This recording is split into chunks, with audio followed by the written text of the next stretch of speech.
Hello दोस्तों, नमस्कार। स्वागत है आप सभी का गुरुजी स्टडी प्लान यूट्यूब चैनल पर। सभी को सर्वश्रेष्ठ शिक्षा में बेहतर शिक्षा मिल सके, इसी टारगेट के साथ हमारा ये यूट्यूब चैनल काम करता है। और आप सभी के प्यार और विश्वास के लिए हम आपके बहुत आभारी हैं और आपका सभी का धन्यवाद करते हैं। और फ्रेंड्स, आप अपना प्यार और विश्वास हम पर सपोर्ट इसी तरह बनाए रखिएगा। तो फ्रेंड, आज हम देखेंगे सिगमंड फ्राइड का सिद्धांत। असल में बाल मनोविज्ञान के हम सभी महत्वपूर्ण सिद्धांतों को इस सीरीज द्वारा कवर कर रहे हैं और उसके बाद हम अन्य टॉपिक्स बाल विकास के हैं उनको भी कवर करेंगे। देखिए, यूपी टेट और सी टेट 2021 का एग्जाम हाल ही में आयोजित होना है, तो उसके लिए ये सभी सीरीज चलाई जा रही है और काफ़ी ज़्यादा इंपॉर्टेंट सीरीज हैं। और इसमें देखिए, आज हम देखेंगे सिगमंड फ्राइड का सिद्धांत, मनोलैंगिक विकास थ्योरी है इनकी ये।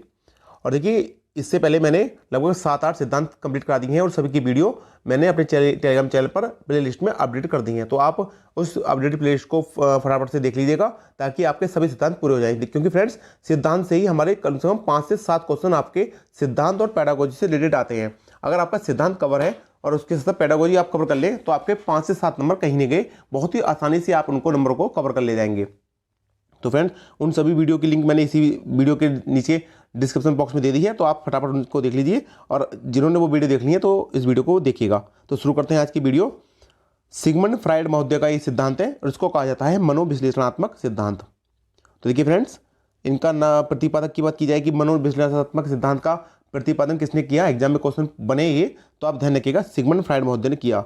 और देखिए, इनके सिद्धांत का एक नाम और है, इसको मनोलैंगिक विकास का सिद्धांत भी कहा जाता है, क्योंकि इन्होंने जो व्यक्ति की मनोलैंगिक विकास होता है उसके ऊपर ही काफ़ी अपना प्रयोग किए और उस पर रिसर्च करने के बाद अपना सिद्धांत दिया। तो मनोलैंगिक विकास का सिद्धांत आ जाए एग्जाम में या मनोविश्लेषणात्मक सिद्धांत आ जाए, तो आपको ध्यान रखना है दोनों ही कंडीशंस में आपका आंसर सिगमंड फ्राइड होगा।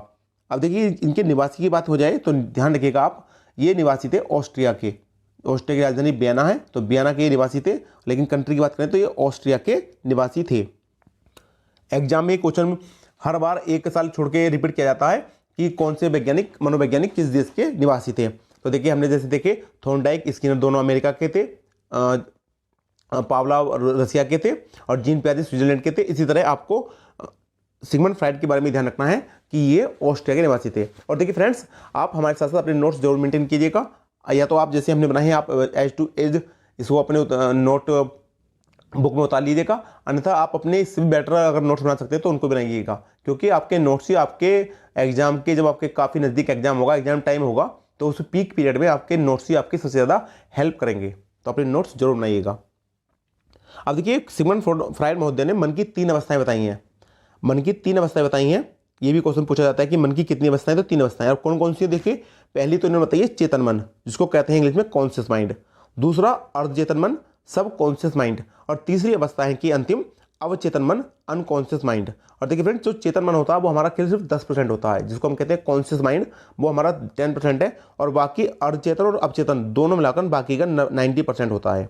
तो हमारा चेतन मन काफ़ी कम होता है, लेकिन अचेतन और अचेतन और अर्धचेतन काफ़ी ज़्यादा होता है। चेतन मन को कहते हैं फ्रेंड हमारी मस्तिष्क जागृत अवस्था, जिस तरह की अवस्था में मैं इस समय बैठा हूँ या मैं आप लोग बैठ के पढ़ रहे हैं और मेरी वीडियो देख रहे हैं, तो यही आपका चेतन मन है। और ये हमारा जो पूरा मस्तिष्क है उसका सिर्फ 10% पार्ट है, बाकी 90% भाग हमारा अर्धचेतन या अचेतन में आता है। अब देखिए, अर्धचेतन क्या होता है, अर्धचेतन मन में चेतन में अचेतन मन के बीच की अवस्था होती है, ना तो ये चेतन होता है ना ही अचेतन होता है। और अचेतन मन तब कहलाता है फ्रेंड जब हम सोते हैं तभी जागृत होता है। और अचेतन मन में हमारी कटु अनुभूतियां, जो भी हमारे जीवन में हमको कटु अनुभूतियां मिली हैं या दुखद बातें हैं या अतृप्त इच्छाएं हैं, जिन इच्छाओं की अभी तक हमारी पूर्ति नहीं हो सकी है, लेकिन हम इच्छाओं को अपने मन में दबा कर रखते हैं, तो वे सभी इच्छाएं हमारे मन के अचेतन भाग में शामिल होती हैं। तो आप ये जरूर ध्यान रखिएगा कि कौन सा मस्तिष्क की कौन सी अवस्था है और कौन से में कौन कौन सी इच्छाएं पैदा होती हैं, क्योंकि क्वेश्चन इससे भी सीधा बनता है। अब देखिए, सिगमंड फ्राइड ने व्यक्तित्व संरचना की दृष्टि से 3 अवस्थाएं बताई हैं। पीछे हमने देखा मन की अवस्थाएं। अगर एग्जाम में क्वेश्चन यह बन जाए फ्रेंड कि मन की कितनी अवस्थाएं हैं, तो ध्यान रखिएगा मन की 3 अवस्थाएं मैंने बताई आपको, चेतन मन, अर्धचेतन और अचेतन। लेकिन अगर क्वेश्चन में यह पूछ ले कि सिगमंड फ्राइड महोदय ने व्यक्तित्व पर्सनैलिटी संरचना की दृष्टि से कितनी अवस्थाएं बताई हैं, तो यह भी 3 अवस्थाएं बताई हैं। और कौन कौन सी बताई फ्रेंड, देखिए, पहली बताई इन्होंने ईड, दूसरी ईगो और तीसरी सुपर ईगो। इनको हिंदी में एक नाम दिया गया इदम, अहम और परम। देखिए, तीनों को याद रखिएगा आप, ईड, ईगो और सुपर ईगो, इदम, अहम, परम अहम। अब देखिए, इन तीनों को हम डिटेल में देखेंगे कि ईड ईगो असल में क्या है क्या। देखिए, सबसे पहले बात आती है ईड की, जिसको कहते हैं इदम। हिंदी में अगर आपको कहीं लिखे मिले इदम भी इसको कहेंगे और इंग्लिश में इसको इड कहते हैं, ID इद। अब देखिए ये सुखवादी सिद्धांत है, ये असल में किस पर बेस होता है, सुखवादी। असल में जो हम सुख चाहते हैं सभी बातों को, वो सभी सिद्धांत इसी के ऊपर डिपेंड है, सुखवादी सिद्धांत इसको कहा जाता है। ये अनैतिक आपराधिक इच्छाओं का भंडार है, जो हमारी ऐसी इच्छाएं हैं जो हमारी अनैतिक हैं, समाज के हिसाब से अनैतिकता में आती हैं और आपराधिक में आती हैं, उन सभी इच्छाओं की जो हमारी इकट्ठा होती है हमारे मन में, वो सभी इच्छाएं हमारे इदम जो व्यक्तित्व की संरचना है उसमें अंतर्गत शामिल की जाती हैं। अब देखिए इद का संबंध चेतन मन से है हमारे, ये भी आप जरूर ध्यान रखिएगा, क्वेश्चन ये जरूर बनता है कि इद हमारे किस मन से संबंधित है, या ईगो हमारे किस मन से संबंधित है, अथवा सुपर ईगो किस मन से है। तो आप ध्यान रखिएगा इद का संबंध चेतन मन से है। व्यक्ति की शारीरिक और मूल अवस्थाएं, जैसे उसको भूख लगती है, प्यास या सेक्स यौन इच्छाएं उसकी होती हैं, ये सभी हमारी इद या इदम में कवर की जाती हैं। सामाजिक आवश्यकता और नैतिक मूल्यों की चिंता किए बिना अपनी इच्छाओं की पूर्ति पर बल देती है। इदम जो व्यक्तित्व संरचना है ये असल में सामाजिक चिंताओं और नैतिक मूल्यों की चिंता नहीं करती, और ये सिर्फ अपनी इच्छाओं की पूर्ति पर ही बल देती है। तो अर्थात हम कह सकते हैं जो इदम पर्सनैलिटी है व्यक्तित्व की, ये असल में अनैतिक और आपराधिक होती है। ये असल में हमें गलत करने के लिए प्रेरित करती है। असल में एक व्यक्ति गलत काम जो करता है वो उसके इदम पर्सनैलिटी की वजह से ही करता है। सभी गलत बातें, गलत व्यवहार, अनैतिक इच्छाएं और उसकी अतृप्त इच्छाएं जो हैं वो सभी इदम में कवर होती हैं। यह अवस्था व्यक्ति को कुसमायोजित कर सकती है। देखिए मैंने आपको शुरू में बताया कि इस अवस्था के द्वारा ही व्यक्ति कुसमायोजित हो जाता है, अर्थात उसका व्यवहार गलत तरह का और गलत ढंग का वो व्यवहार करता है, गलत संगत में पड़ जाता है। तो यही इदम व्यक्ति के लिए इसके लिए जिम्मेदार माना गया है। अब दूसरी बात आती है ईगो की। ईगो जिसको अहम कहा जाता है, ये वास्तविक सिद्धांत है, इसको कहते हैं वास्तविक। इदम हमारा वह है जिसको हम करना चाहते हैं, कई बार गलत, लेकिन वो समाज की दृष्टि से गलत होता है, लेकिन हमारी इच्छाएं उसको नहीं मानती और उसके लिए हमारे मन में नए नए भाव बनते हैं और हम ना ही उसको समाज के प्रति चिंतित होते हैं कि इसका क्या परिणाम होगा। लेकिन जो दूसरा आता है ईगो, ईगो वास्तविक है। हमने बताया आपको इदम सुखवादी है, उसमें सिर्फ हम सुख देखेंगे पर्सनैलिटी में, इसमें ये नहीं देखते कि हमको उस सुख के पाने के चक्कर में समाज में कितना ज़्यादा अपमान झेलना पड़ेगा। लेकिन हमारा ईगो जो कि वास्तविकता पर डिपेंड है, ये समाज की चिंता करके चलता है। ये ईद और सुपर ईगो के बीच में संतुलन का कार्य करता है, एक ब्रिज के रूप में काम करता है और एक संयोजन की अवस्था का निर्माण करता है। इसका संबंध चेतन मन से है। यह आवश्यकताओं या इच्छाओं की संतुष्टि की योजना करता है। देखिए पीछे हमने थोड़ा सा आपको बता दिया, ये जो बताया हमने आपको इदम चेतन मन से नहीं होगा, ये अचेतन मन से है। इसको आप सही कर लीजिएगा फ्रेंड। जो हमारा इदम है वो अचेतन मन से है और ईगो हमारा चेतन मन से है। चेतन मन मैंने आपको बताया 10% होता है, और जो भी हम वास्तविकता में जब हम जग रहे होते हैं, जो भी हम काम करते हैं, जैसे हम कर रहे हैं, आप बैठ के पढ़ाई कर रहे हैं और हमको पढ़ा रहे हैं, तो ये सब हम ईगो में कर रहे हैं। असल में ये ईगो पर्सनैलिटी है जिसमें हम वास्तविकता में सभी कार्य करते हैं। यह आवश्यकताओं या इच्छाओं की संतुष्टि की योजना का बनाता है। जो भी शरीर की हमारी आवश्यकताएं हैं, हमें भूख लगेगी, प्यास लगेगी, या हमारी कोई इच्छा है, किस तरह की यौन क्रियाओं की इच्छा होती है, तो उन सभी की जो संतुष्टि कैसे मिले उस सभी के लिए योजनाओं का निर्माण करेगा। हमारा जो ईगो होगा पर्सनैलिटी, वो हमारी इन सभी बातों के लिए कैसे कैसे प्लानिंग की जाए उस सभी का प्लान करती है, और साथ में यह भी चिंता करती है कि इसका अगर हम जिस तरह से इसको प्राप्त करेंगे अपनी भूख प्यास या यौन इच्छाओं को, तो उससे कोई ऐसा परिणाम ना निकल जाए जिससे हमें अपमानित होना पड़े या समाज के नियमों के खिलाफ हो। तो यही ईगो है। तो ध्यान रखिएगा, सही आदतें जो आएंगी वो हमारे ईगो में आएंगी। ईगो असल में हमको सही काम करने के लिए और गलत काम से ना हो जाए उसके लिए हमको अभिप्रेरित करता है, जबकि इदम, जिसको इदम कहते हैं, इदम इसकी कोई परवाह नहीं करता कि समाज में क्या प्रभाव पड़ेगा, समाज हमको क्या कहेगा, वो सिर्फ अपने इच्छाओं की पूर्ति पर ही बल देता है। तो आप इन दोनों का अंतर ध्यान रखिएगा। और तीसरी लास्ट बात आती है सुपर ईगो की। इसमें कोई खास नहीं है, लेकिन बस आप ये मान लीजिए सुपर ईगो नैतिकता की सर्वोच्च अवस्था है। जब आप बिल्कुल सर्वोच्च अवस्था में होंगे, जब आप नैतिकता का बिल्कुल पूर्ति रूप से ध्यान रखेंगे, जब आपको पता होगा जैसे चोरी करना एक गलत काम है, तो हमारा इदम मन तो कहेगा चोरी कर लो, लेकिन सुपर ईगो कहेगा चोरी करना गलत बात है। और इस बीच में कि चोरी करें या ना करें, इस दोनों को जो संभालता वो संभालता हमारा ईगो, जिसको हम कहते हैं वास्तविक स्थिति। वास्तविक स्थिति हमको संभालती है और वो हमको चोरी करने से रोकती है। तो देखिए सुपर ईगो को कहा गया है परम अहम। ये हमारे नैतिक आदर्शों के अनुसार कार्य करती है। समाज के जो नैतिक आदर्श स्थापित किए गए हैं उन्हीं के अनुसार कार्य करने के लिए हमको अभिप्रेरित करती है। तो फ्रेंड हमने देखे इदम, ईगो और सुपर ईगो। आप इन तीनों को नोट डाउन कीजिएगा और इनकी जरूर तैयारी कीजिएगा, क्योंकि क्वेश्चन इनमें से तीनों में से जरूर बनता है। अब बात आ जाती है फ्रेंड मूल प्रवृत्ति की।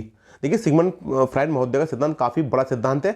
इन्होंने अपने में मन की 3 अवस्थाएं दी हैं, व्यक्ति संरचना, ईगो, सुपर ईगो की अवस्थाएं दी हैं, मूल प्रवृत्तियों के बारे में इन्होंने बात की है, और साथ ही साथ इन्होंने विकासात्मक अवस्था, जो हमारे मनोलैंगिक का विकास होता है, उसकी अवस्था की भी इन्होंने 5 अवस्थाएं बताई हैं, तो उसकी भी थ्योरी भी इन्होंने दी है। तो काफ़ी बड़ा सिद्धांत है, मैंने विद डिटेल इसको कवर किया है, तो आप भी पूरी वीडियो को बिना स्किप किए देखिएगा, ताकि कोई भी इंपॉर्टेंट सेगमेंट वीडियो का आपसे मिस ना हो जाए, और फिर बाद में आप एग्जाम में आपको यह ना सोचना पड़े कि यार एग्जाम में ये क्वेश्चन कहाँ से आ गया, हमने तो सिद्धांत में इतना ही पढ़ा था। तो इसलिए सिद्धांत को पूरा देखिएगा, वीडियो को पूरा देखिएगा और लास्ट तक देखिएगा। और देखिए फ्रेंड, जिन लोगों को जो हमारी वीडियो पसंद आ रही है और जो हमारे चैनल पर पहले विजिट कर रहे हो, तो उन सभी से रिक्वेस्ट है कि हमारे चैनल को सब्सक्राइब जरूर कर लें, साथ ही साथ बेल आइकन को प्रेस कर लें, जिससे हमारी आने वाली हर वीडियो का नोटिफिकेशन उनको सबसे पहले मिल सके। और फ्रेंड्स, अगर आपको वीडियो हमारी पसंद आ रही है और आपको लग रहा है कि हम आपके लिए वाकई में मेहनत करके कंटेंट, आपको एक क्वालिटी लेवल का कंटेंट आपको प्रोवाइड करा रहे हैं और आपकी तैयारी में काफ़ी ज़्यादा हेल्प कर रहे हैं, तो फ्रेंड्स ईमानदारी दिखाते हुए हमारे चैनल को सब्सक्राइब जरूर कीजिएगा। रिक्वेस्ट है आपसे, हमारे चैनल को सब्सक्राइब जरूर कीजिएगा और साथ ही साथ बेल आइकन को प्रेस भी कर लीजिएगा, और इस वीडियो को अपने फ्रेंड्स और स्टडी ग्रुप में भी शेयर कीजिएगा। तो फ्रेंड्स, आते हैं वापस अपने टॉपिक पर। अब बात करते हैं मूल प्रवृत्ति की। तो फ्रेंड देखिए, मूल प्रवृत्ति का अगर क्वेश्चन एग्जाम में यह बन जाए कि मूल प्रवृत्ति के जनक कौन है, मूल प्रवृत्ति के जनक पूछ ले जाए एग्जाम में, तो आप ध्यान रखिएगा मैकडूगल महोदय मूल प्रवृत्ति के जनक हैं। और अगर बात हो जाए कि सिगमंड फ्राइड ने मूल प्रवृत्ति का क्या उपयोग किया है, तो देखिए सिगमंड फ्राइड ने मूल प्रवृत्ति के बारे में 2 प्रकार बताए हैं। इन्होंने इसके प्रकार इसके कितने प्रकार, टाइप कितने हैं वो बताए हैं। लेकिन अगर मूल प्रवृत्ति जो हमारी होती हैं उसके जनक की बात की जाए तो जनक होंगे मैकडूगल महोदय। अब देखिए इन्होंने कौन कौन सी 2 प्रकार मूल प्रवृत्ति बताई हैं, तो आपको ये दोनों मूल प्रवृत्तियां बहुत ही अच्छे से याद होनी चाहिए। क्वेश्चन सीधा बनेगा इनसे फ्रेंड, 1 नंबर का क्वेश्चन सीधा बनेगा। देखिए पहली प्रवृत्ति है जीवन की मूल प्रवृत्ति, अर्थात जिसको कहते हैं जिजीविषा।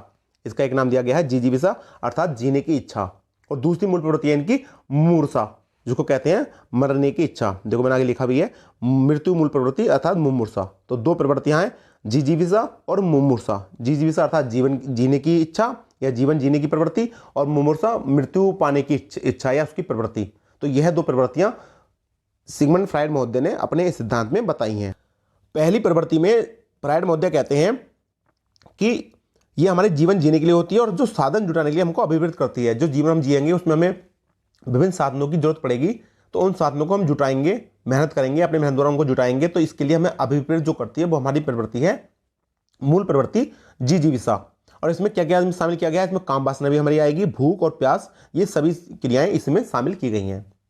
और देखिए फ्राइड ने यौन प्रेम के लिए इरोस शब्द का भी प्रयोग किया। आप नोट डाउन कीजिएगा। देखिए ये शब्द, एक इरोस है, एक थैनाटोस है। ये 2 शब्द एग्जाम में सीधे पूछे जाते हैं कि बताइए फ्राइड महोदय ने यौन प्रेम के लिए किस शब्द का प्रयोग किया है। तो आप ध्यान रखिएगा, इरोस शब्द का फ्राइड ने प्रयोग किया है। अब दूसरी प्रवृत्ति आती है मृत्यु मूल प्रवृत्ति, मुमूर्षा, अर्थात आप अर्थ से समझ रहे होंगे, जिसमें मरने की इच्छा होती है कि तो फ्राइड का कहना था कि जीवन का उद्देश्य मृत्यु है, और यही हमारे जीवन की एक मूल प्रवृत्ति मानी गई है। इसके लिए फ्राइड ने थैनाटोस शब्द का प्रयोग किया है। आप इन दोनों वर्ड को बिल्कुल नोट डाउन करके अंडरलाइन कर लीजिएगा। अगर बात की जाए जिजीविषा और यौन प्रेम की, तो उसमें आएगा इरोस, और अगर बात की जाए मुमूर्षा की, तो उसके लिए सिगमंड महोदय ने यूज किया है वर्ड का थैनाटोस। तो दोनों को ही आप नोट डाउन कीजिएगा। अब देखिए फ्रेंड, इनका एक और मैंने आपको बताया काफ़ी बड़ा सिद्धांत, तो कई इन्होंने अपने सिद्धांत को भी कई भागों में विभाजित कर रखा है। तो इनका एक और सिद्धांत का भाग है सिगमंड फ्राइड की मनोलैंगिक विकास की अवस्थाएं। बात होती है कि इनका जो मनोलैंगिक विकास का सिद्धांत था उसमें कितनी अवस्थाएं हैं, तो इन्होंने कुल 5 अवस्थाएं बताई हैं। और कौन कौन सी 5 अवस्थाएं बताई हैं, देखिए 5 अवस्थाएं हैं, मुखावस्था, गुदावस्था, लिंग प्रधान अवस्था, अव्यक्तावस्था और जननेंद्रिय अवस्था। इंग्लिश में बात करें तो मुखावस्था को कहेंगे फ्रेंड ओरल स्टेज, जो कि जन्म से 1 वर्ष तक होती है। हालांकि इनका आपको ज़्यादा डीप अध्ययन नहीं करना, खाली आपको नाम इनका पता होना चाहिए, क्योंकि कोई भी 3 नाम विकल्प में हो सकते हैं और चौथा नाम कोई और सी अवस्था रख दे, और आपसे एग्जामिनर ये क्वेश्चन पूछ ले कि बताइए इनमें से कौन सी सिगमंड फ्राइड की मनोलैंगिक विकास की अवस्था नहीं है। तो आपको अगर ये 5 नाम याद होंगे तो आप बहुत ही आसानी से अपना आंसर सही करके ले जाएंगे कि कौन सी अवस्था सिगमंड फ्राइड महोदय की नहीं है। तो देखिए फ्रेंड्स, इनके हम थोड़ा ओवरव्यू जान लेते हैं। नाम ही काफ़ी है इनके, बाकी डिटेल इतनी नहीं जाननी, लेकिन फिर भी एक ओवरव्यू आपको दे देता हूँ।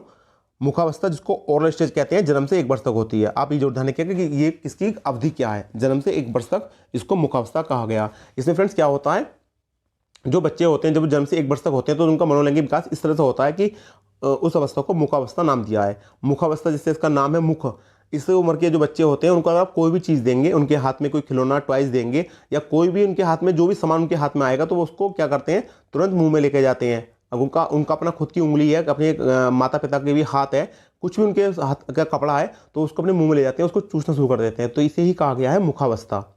दूसरी अवस्था है गुदावस्था, जिसको कहा गया एडल्ट स्टेज। तो ये 1 से 2 वर्ष तक की है। इसमें क्या होता है कि असल में बच्चों को इसमें बच्चे को जो मल मूत्र की आते हैं तो उसकी वो बताना शुरू कर देता है, उसको वो बताना अपने माँ बाप को कि मुझे वो मल मूत्र आ रहा है, इसकी वो व्याख्या करना, व्यक्त करना शुरू कर देता है। तो इसी को कहा गया है गुदावस्था। तीसरी बात आती है फ्रेंड लिंग प्रदान अवस्था, जिसको कहा गया है फैलिक स्टेज। फ्रेंड्स ये इनके मनोवैज्ञानिक विकास की बहुत ही महत्वपूर्ण स्टेज है। असल में इनका सिद्धांत पूरा इसी पर ही डिपेंड है। मेन जो सिद्धांत का डिपेंड किया गया है वो लिंग प्रदान अवस्था पर ही, और ये बहुत ही ज़्यादा प्रमुख अवस्था है। इस अवस्था में ये कहा गया है कि जो बच्चे होते हैं जब वो 2 से 5 वर्ष के होते हैं तो वो लिंग प्रदान अवस्था में होते हैं, फैलिक स्टेज में होते हैं। और इसमें क्या होता है, लड़कों और लड़कियों में, देखिए लड़कों में तो मैं आपको बताता हूँ, लड़कों में ओडिपस ग्रंथि का विकास होता है और लड़कियों में इलेक्ट्रिका ग्रंथि का। तो ओडिपस ग्रंथि के अनुसार क्या होता है कि बच्चे, लड़के में ओडिपस ग्रंथि होने के कारण लड़के अपनी माता को अधिक प्यार करते हैं, अपने पिता की तुलना में माता को अधिक प्यार करते हैं, माता की तरफ उनका आकर्षण ज़्यादा होता है, क्योंकि ये अवस्था होती है लिंग प्रदान अवस्था। और दूसरा इसमें एक है इलेक्ट्रा ग्रंथि। अगर लड़कियों की बात की जाए तो लड़कियों में इलेक्ट्रा ग्रंथि होने के कारण लड़कियां अपने पिता की तरफ ज़्यादा प्यार दर्शाती हैं बशर्ते कि अपनी माँ के। तो इसी को ही सिगमंड फ्राइड ने बताया है कि ओडिपस और इलेक्ट्रा ग्रंथियाँ होती हैं। ओडिपस ग्रंथि लड़कों में होती है, इस कारण वो अपने माता को अधिक प्यार करते हैं, और इलेक्ट्रा ग्रंथि लड़कियों में होती है, इसी कारण वो अपनी पिता को अधिक प्यार करते हैं। तो यही इनकी तीसरी अवस्था है लिंग प्रदान अवस्था, जिसमें लिंग की ज़्यादा प्रधानता हो जाती है। अब चौथी अवस्था आती है अव्यक्तावस्था, लेटेंसी स्टेज, 6 से 12 वर्ष तक। देखिए इस उम्र में बच्चा बालक या बालिका का यौन विकास इतनी तेजी से होता है कि बच्चा उसको नहीं समझ पाता कि इतना विकास किस तरह से हो रहा है, वो उसको व्यक्त नहीं कर पाता, अपने शब्दों में अपनी बातों में उसको व्यक्त नहीं कर पाता। और इसी ही अवस्था को सिगमंड फ्राइड महोदय ने अव्यक्तावस्था कहा है। और फ्रेंड लास्ट स्टेज इनकी जो आती है अवस्था की बात, वो आती है जननेंद्रिय अवस्था, जेनिटल स्टेज। 12 वर्ष के बाद की होती है, 12 वर्ष के बाद तक चलती ही रहती है। तो इसमें क्या होता है, बच्चे का, बालक बालिकाओं का जो यौन विकास है वो हो चुका होता है, उनके जननेंद्रिय पूर्ण रूप से विकसित होने शुरू हो गए होते हैं, और फिर वो अपनी इच्छाओं को बताना भी शुरू कर देते हैं, उनकी मन में तरह तरह की इच्छाएं भी उठने लगती हैं। तो इसी को ही मनोलैंगिक विकास की अंतिम और 5वीं अवस्था जननेंद्रिय अवस्था या जेनिटल स्टेज कहा गया है। 12 वर्ष के बाद की अवस्था है। और देखिए फ्रेंड एक शब्द इनके सिद्धांत में आता है स्वमोह, जिसको कहते हैं नार्सिसिज्म। क्वेश्चन एग्जाम में यह भी पूछा गया है कि नार्सिसिज्म का सिद्धांत किसने दिया, तो आप इसको नोट डाउन कर लीजिएगा, क्वेश्चन बना के लिखिएगा अपने कॉपी में कि नार्सिसिज्म, जिसको कहेंगे इंग्लिश में स्वमोह, नार्सिसिज्म का सिद्धांत किसने दिया है। तो आप ध्यान रखिएगा नार्सिसिज्म का सिद्धांत भी सिगमंड फ्राइड महोदय ने ही दिया है। अब देखिए क्या होता है नार्सिसिज्म। स्वमोह, देखिए अर्थ से स्पष्ट है कि अपना मोह, स्वयं का मोह, अगर स्वयं के प्रति आपका लगाव प्यार हो तो वही स्वमोह है, वही नार्सिसिज्म की अवस्था है। शैशवावस्था में, जब बच्चा शैशवावस्था में होता है, बालक अपने रूप पर मोहित हो जाता है और स्वयं से प्रेम करने लगता है। सिगमंड फ्राइड महोदय बताते हैं कि बच्चा जब शैशवावस्था में होता है, काफ़ी छोटा होता है, तो वो अपने स्वयं से बहुत ज़्यादा प्यार करता है, और प्रेम की इस भावना को फ्राइड ने नार्सिसिज्म कहा है। और किशोरावस्था में यह अवस्था, ये प्यार की जो नार्सिसिज्म की अवस्था है, काफ़ी ज़्यादा हो जाती है। और ओडिपस इलेक्ट्रा मैंने आपको बता ही दिया। और फ्रेंड एक और शब्द आता है इनके लिबिडो। देखिए मेरा सिद्धांत काफ़ी बड़ा है, आप भी सोच रहे होंगे कि हर बार नई नई चीज़ आ रही है, क्योंकि मैंने बताया इनका सिद्धांत काफ़ी बड़ा है, इन्होंने काफ़ी डीप स्टडी की है और काफ़ी विस्तृत ब्रॉड में स्टडी की है। इनका जो मनोलैंगिक का सिद्धांत है, मनोलैंगिकता को समझाने के लिए उन्होंने काफ़ी बड़ी स्टडी की है। और देखिए इनका सिद्धांत मैंने आपको शुरू में बताया 5 से 7 नंबर मिनिमम लेके चलेंगे इस सिद्धांत से। तो आप इस क्वेश्चन को, इस पूरे सिद्धांत को बड़े अच्छे से देखिएगा, 1-2 बार और वीडियो को डिवाइड करके देखिएगा, जिससे आपका सिद्धांत अच्छे से तैयार हो जाए, और अपने नोट्सों को बढ़िया करके मेंटेन कीजिएगा। देखिए इनका लास्ट एक चीज़ और देख लेते हैं, लिबिडो, प्रेम स्नेह व काम प्रवृत्ति। प्रेम स्नेह व काम प्रवृत्ति को सिगमंड फ्राइड ने लिबिडो कहा है। यह एक स्वाभाविक प्रवृत्ति है। यदि इस प्रवृत्ति का दमन की कोशिश की जाती है तो व्यक्ति कुसमझ होता है। यदि व्यक्ति को प्रेम की भावना हो, स्नेह हो या काम प्रवृत्ति हो रही, उत्पन्न हो रही हो, और यदि उसको दमन किया जाएगा तो व्यक्ति कुसमायोजित होने लगता है, उसका अन्य कामों में मन नहीं लगेगा और वो व्यक्ति कुसमायोजित हो जाता है। इसी को ही फ्राइड महोदय ने लिबिडो का नाम दिया है। तो देखिए फ्रेंड्स, हमने इस तरह से सिगमंड फ्राइड महोदय का जो इनका मनोलैंगिक विकास का सिद्धांत या मनोविश्लेषणात्मक थ्योरी है इनकी, बहुत ही अच्छी देखी। सबसे पहले हमने इनकी मन की 3 अवस्थाएं देखी, चेतन, अर्धचेतन, अवचेतन। फिर इनके मैंने आपको बताया कि इनकी व्यक्तित्व संरचना की दृष्टि से 3 अवस्थाएं हैं, ईड, ईगो, सुपर ईगो। तीनों को मैंने डिटेल में आपको बताया। और फिर इनकी मूल प्रवृत्ति हैं 2, जिजीविसा और मनुषा, और इनकी फिर मनोविज्ञान की 5 अवस्थाएं मैंने आपको बताई, इनके आपको नाम याद रखने हैं। और स्वमोह, ओडिपस, इलेक्ट्रा ग्रंथि और लिबिडो, ये इनके शब्दावली हैं जो इनके ऊपर इन्होंने अपनी परिभाषाएं दी हैं। तो आपको ये सिद्धांत अच्छे से तैयार कर लेना है। और मैं उम्मीद करता हूँ फ्रेंड्स कि आपको ये वीडियो बहुत ही ज़्यादा अच्छे से समझ में आई होगी, और मैंने पूरी डिटेल से पूरी अपनी तरफ से सफल एफर्ट किया है कि आपको ये वीडियो बहुत आसानी से समझ में आ जाए। इतना बड़ा सिद्धांत है, लेकिन आपको कुल 10 से 15 मिनट की वीडियो देखने के बाद आपको ये सिद्धांत अच्छे से समझ में आ जाए। और तो फ्रेंड्स, अगर आपको ये वीडियो पसंद आई हो तो इस वीडियो को जरूर लाइक कीजिएगा। और फ्रेंड, अगर आपको हमारी इस वीडियो की PDF फाइल डाउनलोड करनी है तो आप हमारे टेलीग्राम चैनल से जुड़ जाइए। टेलीग्राम चैनल की लिंक इसी वीडियो के डिस्क्रिप्शन बॉक्स में दी गई है, वहाँ से आप हमारे टेलीग्राम चैनल में ज्वाइन हो जाइए और इस सिद्धांत की PDF फाइल और अदर्स हमारे सिद्धांत की और अदर स्टडी मटेरियल की PDF फाइल हमारे टेलीग्राम चैनल से फ्री ऑफ कॉस्ट डाउनलोड कर लीजिएगा। तो फ्रेंड्स, मिलते हैं आपसे नेक्स्ट वीडियो में। तब तक के लिए गुड बाय, जय हिंद, जय भारत।